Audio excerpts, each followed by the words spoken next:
to the FYA aniziwe amangro minem aniziwe ndombogaya kukukwanisa mupepa pek ndokunama muromo nemaselotape kana kukusunga chiso nebandage kuti vasaone runako rwako bets ameno ishanje dzinondikurira kana rudo runondifurira ndikakuona ni une umwe ndinobaika namatuwe dzinondikurira kana rudo runondifurira ndikakuona ni une umwe ndinobaika namatuwe ndombogaya kukutinda kumsana kuti vagoziwa panaka kuwana ndikakuona uchitamba naskana moyo wangu ipapo unogadzikana asi time ndenge ndisingadi kuti ugoita hopo shamwari dzokufurira kuyenda kumari ndikasara ndiri ndega pamawani ameno ishanje dzinondikurira kana rudo runondifurira ndikakuona ni une umwe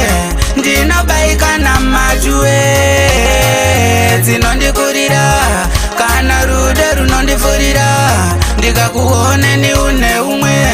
ndinobaika namatuwe ndine shungu kare wakafundumwara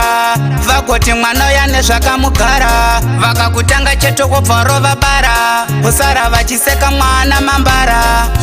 ameno ameno zvimwe rudo runongondidaiso ameno ameno ndikakushaya inini handifileko ameno ishanje dzinondikurira kana rudo runondifurira ndikakuona ni une umwe ndinobaika namatuwe dzinondikurira kana rudo runondifurira ndikakuona ni une umwe ndinobaika namatuwe ndombogaya kukutinda kumsana kuti vagoziwa panaka kuwana ndikakuona uchitamba naskana moyo wangu ipapo unogadzikana asi time ndenge ndisingadi kuti ugoita hopo shamwari dzokufurira kuyenda kumari ndikasara ndiri ndega pamawani ameno ishanje dzinondikurira kana rudo runondifurira ndikakuona ni une umwe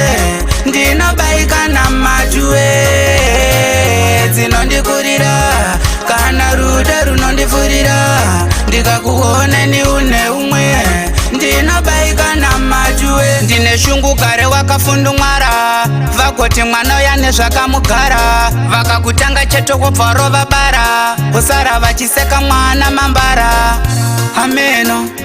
ameno zvimwe rudo runongondidaiso ameno ameno ndikakushaya inini handifileko ameno ishanje dzinondikurira